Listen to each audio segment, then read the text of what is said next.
Hello and welcome to the Brutal Iron Gym podcast, where our goal is to cut through the BS and deliver the brutal truth about topics related to health and happiness. So today's topic is training, and the title is Are You Lifting Heavy Enough? So there are people who go into the gym and they lift everything insanely too heavy. Their form looks like absolute crap, and then they wonder why they don't make progress. And part of the issue is their form is so bad they're not even targeting the correct muscles, and their technique is so poor because the weight's too heavy and their form's bad, but their technique is so poor that there's no kind of continual progression in the sense that they're not developing the skill of the lift.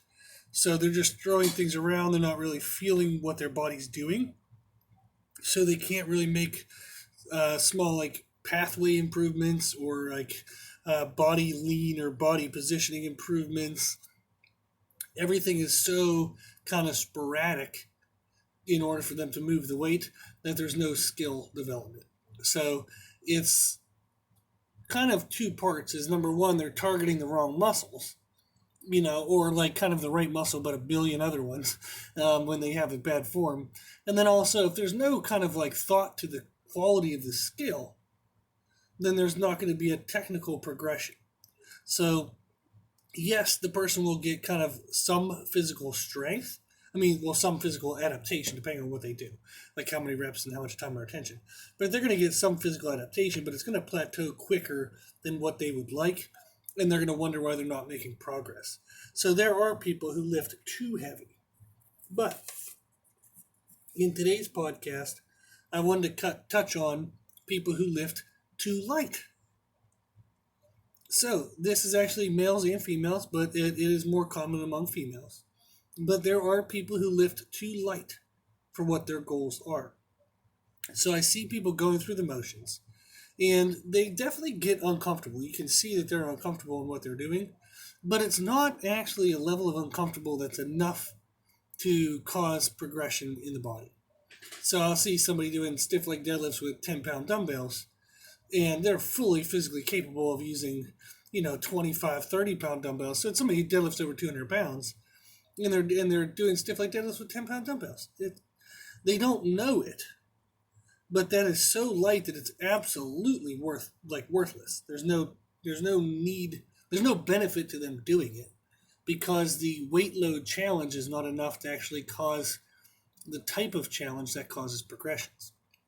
So they'll do walking lunges holding on to 5-pound dumbbells. It's just the form is sometimes awful, sometimes it's almost too precise. So we're going to talk about that in a second. But just the challenge that they're placing onto themselves is actually not challenging enough. And that is hard to get people to understand, because they do feel challenged in the moment. So it's kind of like when you tell somebody well, you're working hard, but your hard work isn't enough. That's a little bit rough to hear. So, and a lot of times, if somebody were to tell you hey, you can handle more pain, well, that's, who are you to tell me that? I feel pain, this is challenging to me. I know it's challenging, da-da-da-da-da. So the ultimate response back would be, okay, well, has your challenge caused progressions? Have you improved in the way that you wanted? If you're going to the gym, you're eating relatively clean, okay, and you say, I'm putting in work, I'm getting uncomfortable. Well, is your body making adaptations to your training? Are you moving forward? If you're moving forward at a snail's pace and or you're at plateaued, then you have to be open to the possibility that maybe the degree of challenge you're presenting to yourself isn't enough. So I've had this come many times in my life. I started lifting weights when I was 16, and I lifted weights like a maniac when I was 16 when I started. Everything was too heavy for my abilities at that time, and my form was crazy. So I was trying to pay attention to good form, but I didn't really know what good form was. So there's a quote of you don't know what you don't know until you know that you don't know it. So I'll say it again. You don't know what you don't know until you know that you don't know it. So at that time, I believed I was using good form. until later I learned what good form was, and then looked back and said, "Oh crap, I was not using good form." So it's almost like you have to learn what you don't know, and then you can recognize that you didn't know it. So there's a lot of people who are trying to their best, but they don't know that their best can be better. So that's one of the things that's great as being a personal trainer, or when somebody can hire a trainer, is they can see your body's abilities. So I watch people, oh gosh, like 30, 40, 50 hours a week just move. So whether it's in person or online clients, I mean, I've done that for years and years and years. So I've been a personal trainer for 18 years. So I've watched a lot of people move. So I can tell the signs of when the mechanics of the body are actually breaking down in the movement, and the person should stop.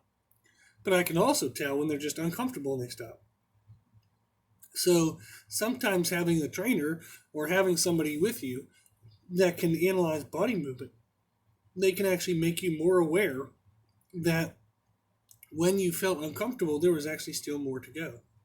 So, how do we get ourselves to be aware of that? First of all, we have to accept the fact that it's a possibility. You have to accept the fact that it might be possible that your level of uncomfortable isn't uncomfortable enough and you're actually capable of more. And then you have to decide to seek that out. So, sometimes people will plateau and they won't be getting results. They'll have been told in one way or another way what they should do to get better results. They don't like that answer. They don't really want to do that. So they work around it. They look at a bunch of other kind of angles and a bunch of other concepts and aspects. They putter around making like little percent increases here or there, but they continually avoid the thing that would really make them move forward. So they're holding themselves back from it, either because they don't want to express the work. They don't want to have to do the work that they believe it to be. So they're kind of just like, that's going to be too hard. I can't do that. Or they don't think that that's true because it's kind of like, well, you don't know me. I work hard, da da da da. So we have to think to ourselves is when we're in our training, our body, why it makes adaptations, why it makes changes based on training is because the training has to provide repeated challenges.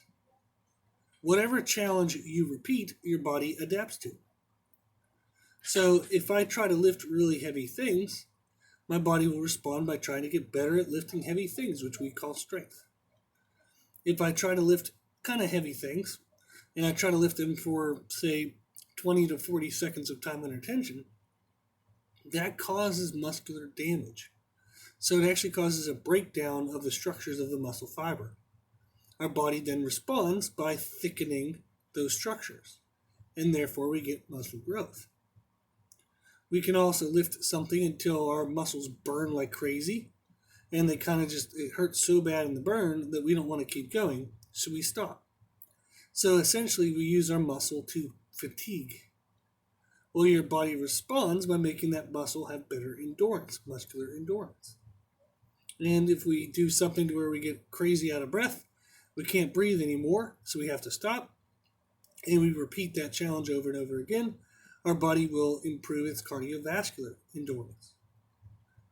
So, what challenge you repeat on your body is the challenge it'll adapt to. Are you even repeating a challenge? Or are you just going through the motions, doing the same stuff you've always done, and it no longer actually feels challenging? It feels hard. It takes effort. You sweat, you get uncomfortable, your muscles burn. But is it truly a challenge to your current body or just a usage of your current body?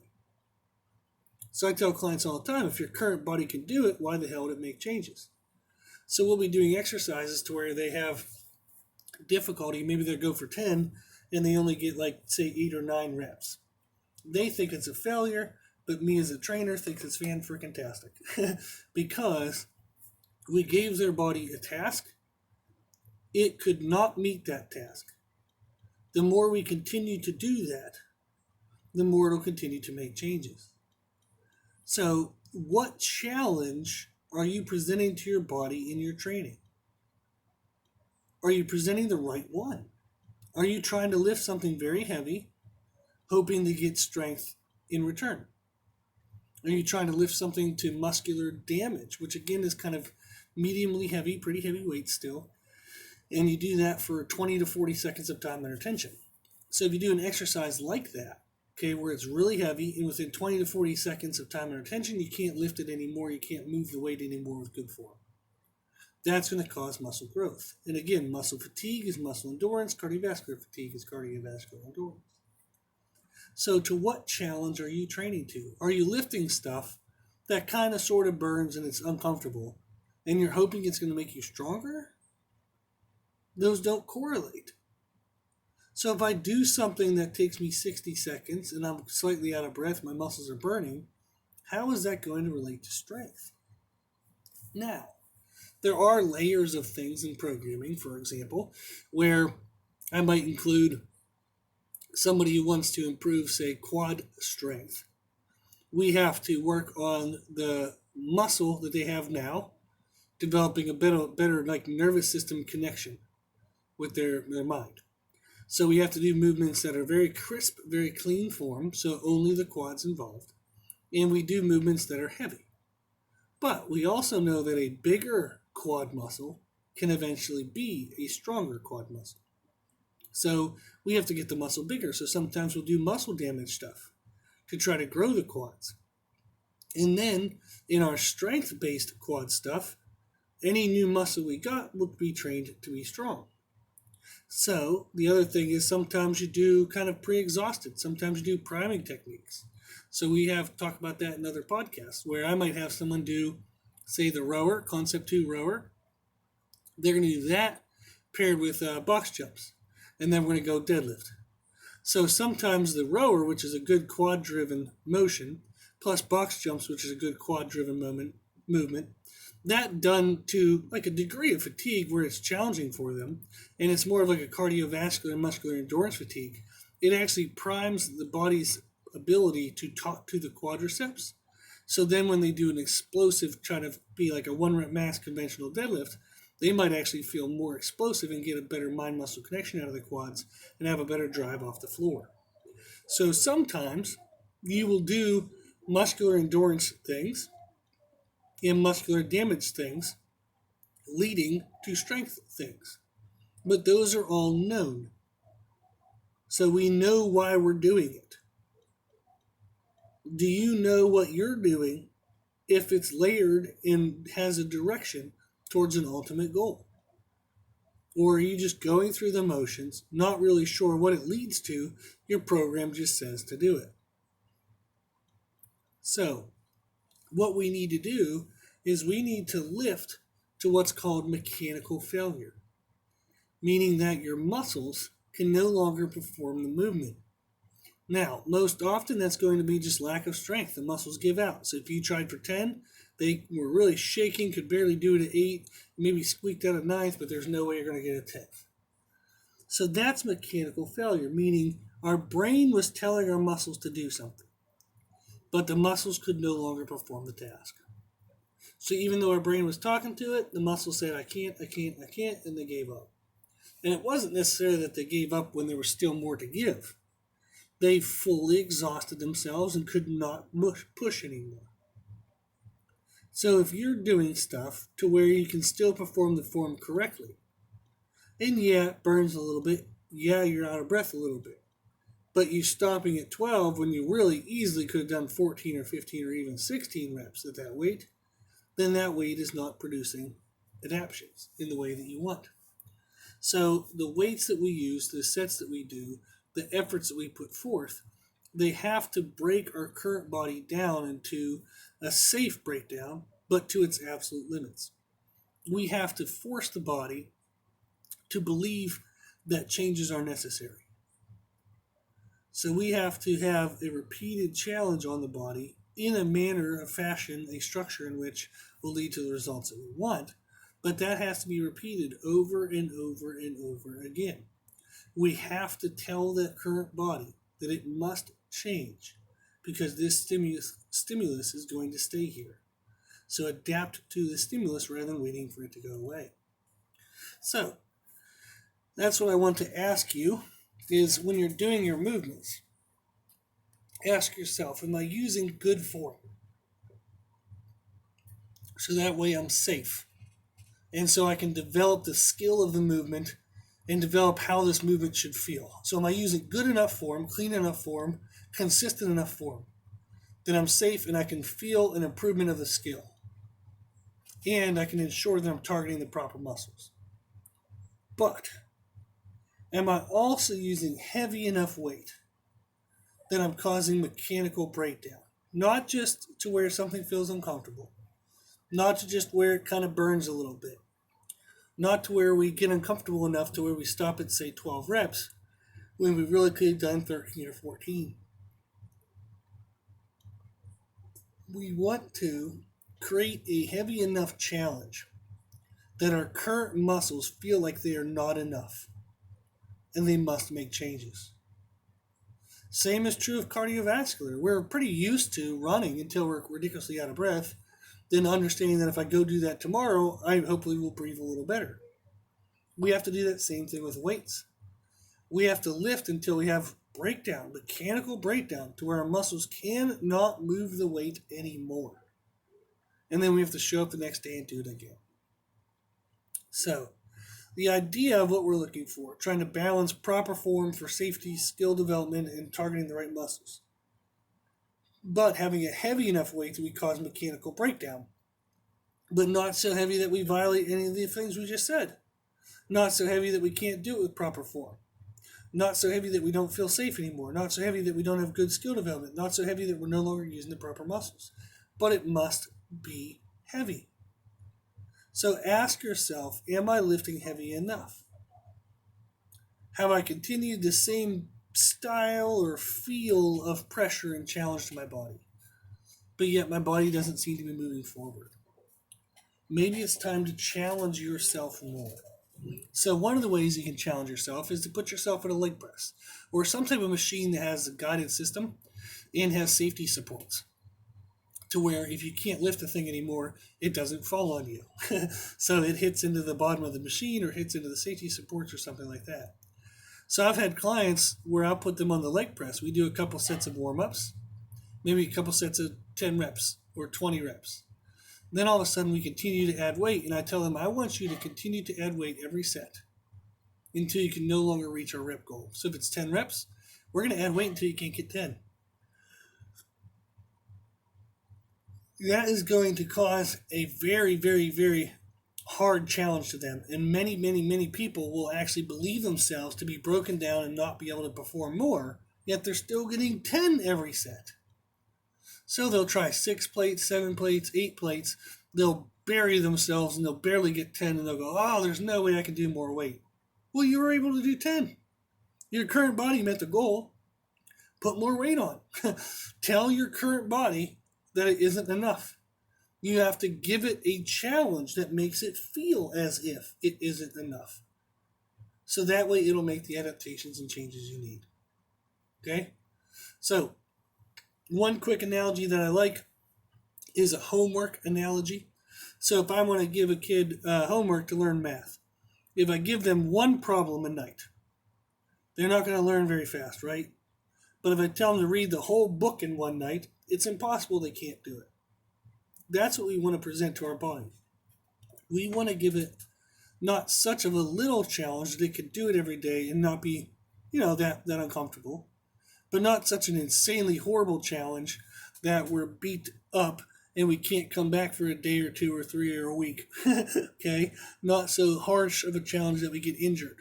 But we do need to have a hard enough challenge that it forces us to be uncomfortable, to not really like to have to do it. But it forces our current body to be tested, and it forces that feeling of our current body not being enough. So, if you're afraid that maybe you're one of the people I'm talking about, and that you don't lift heavy enough, put yourself in a machine that you can go to failure safely.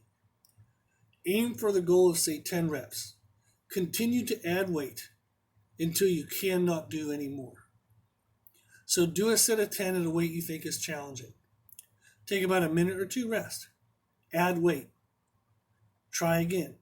If you can still get 10, take a minute or two of rest. Add weight. Try again. Continue to do that until you can't get 10 reps. Then recognize that that level of effort that you just put into that set that you barely could, like you weren't able actually to get all 10 reps, that level of effort is what every working set should feel like, where you're giving your absolute best. And then hopefully the body will recognize that its best needs to be bettered. And then you'll break through your plateau and you'll move forward. Okay? So we have helped people with writing programming to help their mental strength, to improve their ability to select good weights. So it's kind of like an educational program, it's a mental strength program. So we've helped people just become better at selecting weights properly for their goals and their exercises. If you're interested in any of that kind of help, just shoot us an email, brutalironGym@gmail.com, and we'll help you out. So if you're afraid that you're spinning your wheels, you go to the gym all the time, but you don't want your efforts to be wasted, email us and we'll help you learn how to better select weights. We'll help you learn what your true limits actually are, so you can then get the most of your training to get the most from your training. Okay? Go. So if you need anything, shoot us an email at brutalironGym@gmail.com. If you like the podcast, please share it with family and friends. The more people we help, the happier the world will be. Also, if you like this information, you can find more from us on Instagram, Facebook, and Twitter, Brutal Iron Gym. And if you have any questions, feedback, or suggestions, we'd love to hear from you. The podcast is for you, so we know what you want to learn about. You can tell us at our email at brutalironGym@gmail.com. As always, I hope this was helpful, and thank you for listening. And thank you for watching.